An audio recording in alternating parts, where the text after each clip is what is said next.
Et bonjour Alpham, on se retrouve dans la vidéo d'implémentation du SSPR.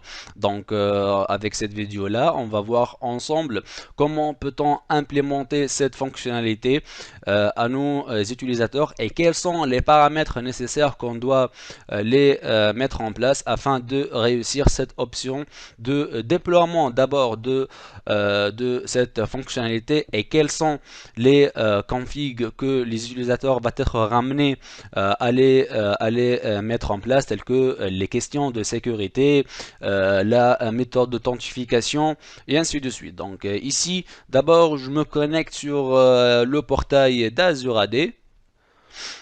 Ensuite, on a password reset. Et on a les différents paramètres qu'on doit les mettre en place. Donc d'abord, on va choisir la scope cette fonctionnalité. Donc soit known, soit selected, soit all. Donc pour known, c'est-à-dire que vous allez désactiver cette fonctionnalité à l'échelle de l'organisation. Selected, c'est-à-dire que ici, vous allez mentionner quelques groupes et les membres de ces groupes-là vont avoir cette fonctionnalité-là. Sinon, vous pouvez faire recours à l'option All, c'est-à-dire que ici, vous allez plutôt déployer à l'échelle de l'organisation, c'est-à-dire que tous les utilisateurs de votre Azure AD vont exploiter cette fonctionnalité. Mais pour des raisons de recommandation et bonnes pratiques, je vous conseille de la mettre en place sous forme des groupes, c'est-à-dire que ici, si par exemple un utilisateur n'arrive pas à changer son mot de passe via du SSPR et que vous allez faire du troubleshooting, donc ici puisque c'est dévisé et ça ne va pas plutôt influencer tous les utilisateurs. Donc vous allez préciser le groupe là où ce utilisateur est un membre et vous allez intervenir en deuxième lieu. Donc ici pour notre cas, donc j'ai choisi le SSPR users comme un groupe et vous pouvez faire recours à des groupe dynamique. Donc ici, pour faire de l'automatisation derrière sans de faire des efforts administratifs pour appliquer ce genre ou bien déployer ce genre de fonctionnalité. Donc ce groupe-là, là où on a un utilisateur qu'on va tester le bon fonctionnement et la bonne implémentation du SSPR en temps réel afin de bien comprendre toutes les étapes en termes de configuration côté administrateur et du côté du end user, c'est-à-dire l'utilisateur final. Donc ça, c'est pour la scope. Ensuite, on va passer à un autre onglet qui est l'authentication methods. Donc c'est là où on va préciser quelles sont les méthodes ou bien les moyens que l'utilisateur va les utiliser afin de faire du reset password, tel que par exemple on va compter sur les questions de sécurité et aussi on peut compter comme un deuxième facteur de vérification le mail. Sinon on a plusieurs options de vérification au moment de l'opération du reset mot de passe, tel que la mobile app code, c'est-à-dire que l'utilisateur ici va recevoir d'abord un code au niveau de son application Microsoft Authenticator et après elle va mentionner ce code là dans l'assistant du reset du mot de passe. Et aussi, on a le nombre de méthodes de authentification, donc soit une, soit deux, donc c'est à vous de choisir. Mais pour notre cas, donc je vais choisir les questions de sécurité comme des repères de reset du mot de passe. Donc ici, d'abord, l'utilisateur au niveau de sa première authentification, il va être challengé à renseigner, à répondre à un certain nombre, c'est-à-dire le 3, 4 ou bien 5 questions de sécurité et toutes ces réponses-là, il doit les fournir au moment de sa tentative du reset du password. Donc ici, on va choisir Security Question et le nombre de questions requiert to register. Donc c'est ici au moment de son authentification et lorsque il va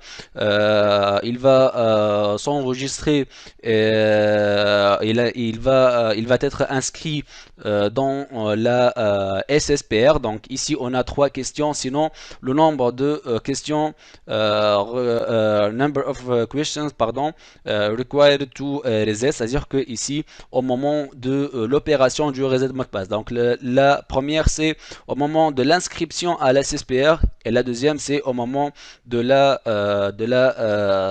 l'opération du reset mot de passe.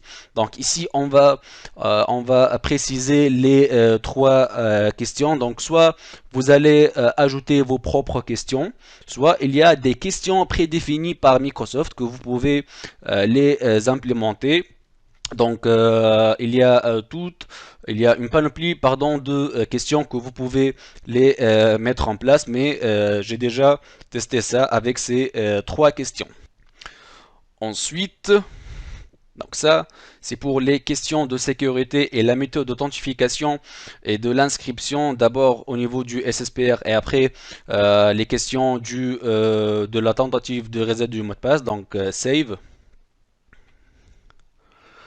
Ensuite, on a l'option de registration, c'est-à-dire que on va exiger que les utilisateurs au moment pardon, du première tentative de connexion vont être ramenés à configurer les SSPR, c'est-à-dire que ils vont répondre aux questions, ils vont après stocker ces réponses-là et sauvegarder ces réponses-là en cas de besoin de faire de la reset du mot de passe via du SSPR.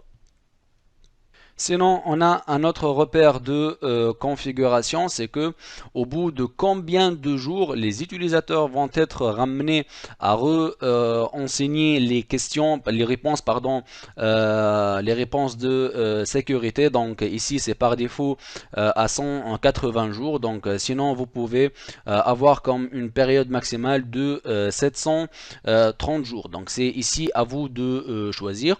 Ensuite, on a l'onglet de notification. Ça, c'est hyper important. C'est qu'on va notifier les utilisateurs en cas de password reset. Donc, si par exemple, ils ont reçu ce genre de mail qu'il y avait plutôt un changement de mot de passe. Donc du coup ils vont, et c'est pas eux qui ont fait ça, donc du coup ils vont intervenir et réclamer ça aux administrateurs, donc afin que ces derniers puissent intervenir en bloquant par exemple la connexion avec ce compte là, c'est à dire que ce compte là a été entre guillemets piraté.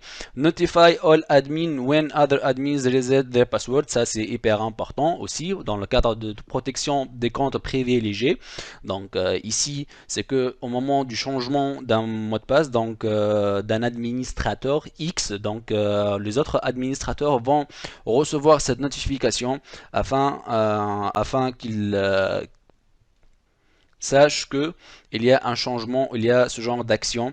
Et c'est dans le cadre aussi de protection des comptes privilégiés. Donc ici c'est save. Ensuite, on a la personnalisation ou bien la customisation, c'est que au niveau du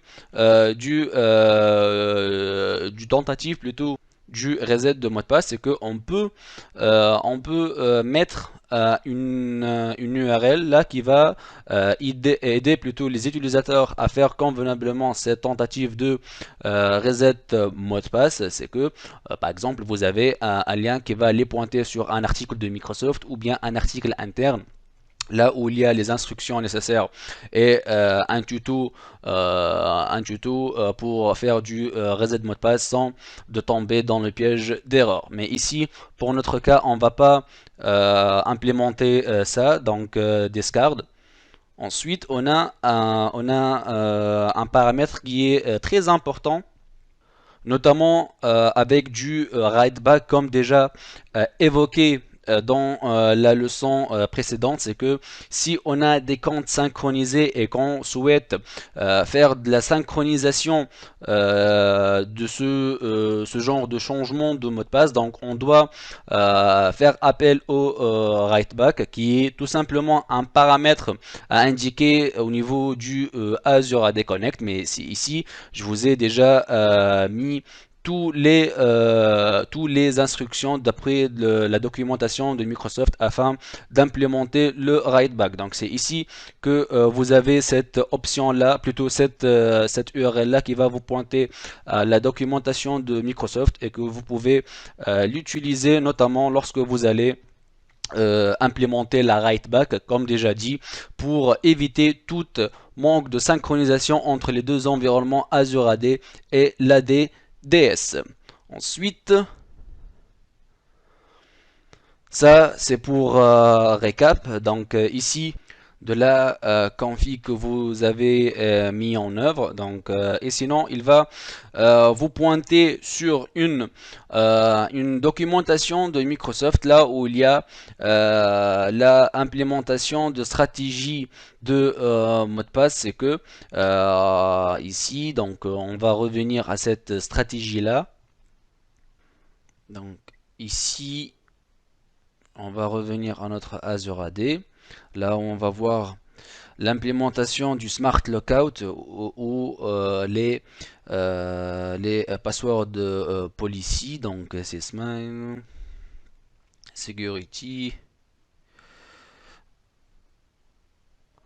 Ensuite Authentication Method et Password Protection. Donc c'est ici qu'on va préciser par exemple le nombre de tentatives erronées suite à une saisie de faux mot de passe.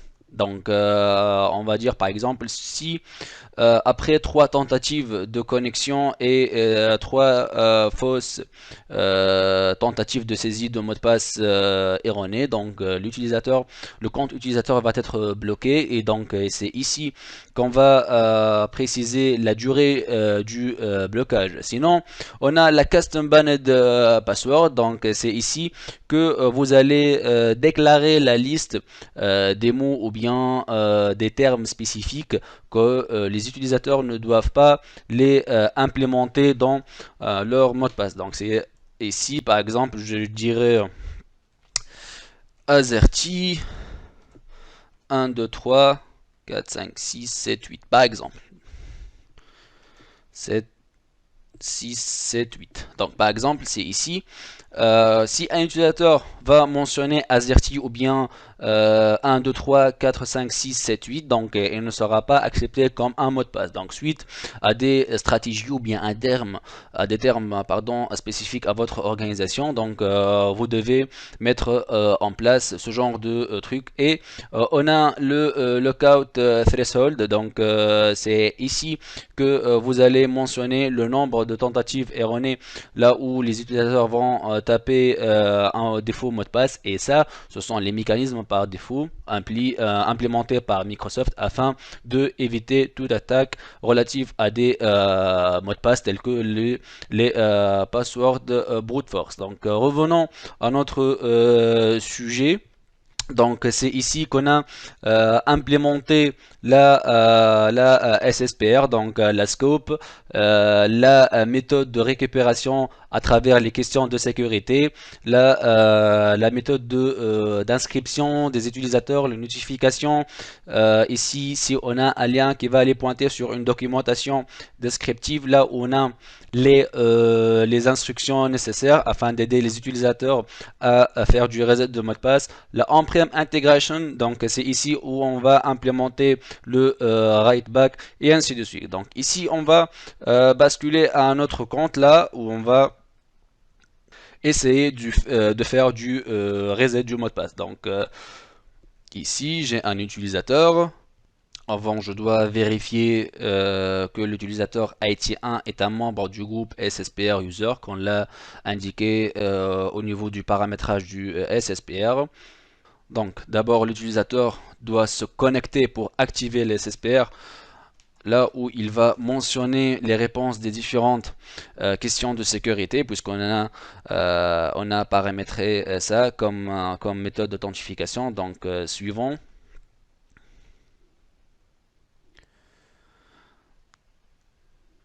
My sign in. Donc, c'est ici qu'il va choisir les questions de sécurité. Donc ici, je vais mentionner comme réponse pour toutes les questions test, test, test, afin de ne pas trop embêter. Donc, père, c'est test, mère, test 1, et de votre prénom, quel est le deuxième prénom de votre test? Donc, test 2.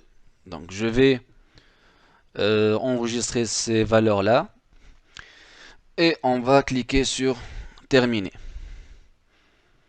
Opération réussite. Donc ça, c'est pour l'inscription de l'utilisateur dans le compte, dans le service plutôt SSPR. Donc on va essayer de nous reconnecter encore une fois afin de voir tout ça. Donc on va mettre du mot de passe oublié. Donc c'est ici, j'ai oublié mon mot de passe. On doit avoir une phrase qu'on peut la mettre. Donc WVKN45.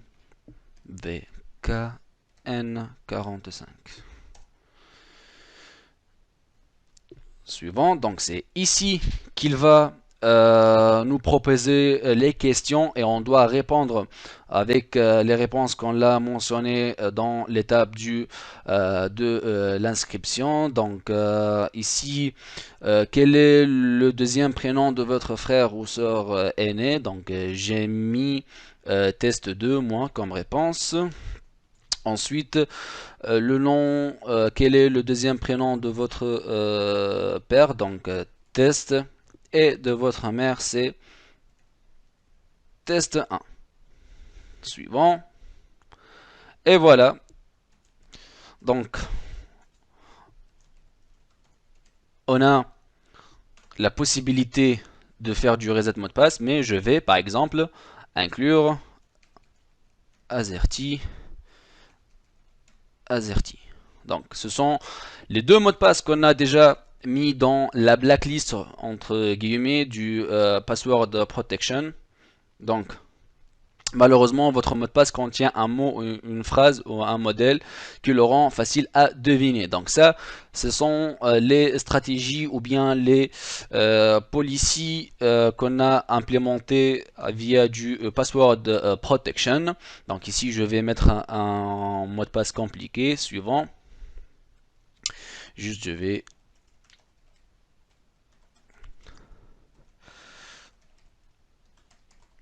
Hop. Suivant. Votre mot de passe a été réinitialisé. Et avec ce point là, donc comme déjà vu tout au long de cette vidéo, donc on a bien implémenté le SSPR. Et donc voilà, c'est la fin de notre tuto et je vous dis à tout à l'heure pour la prochaine leçon. Merci.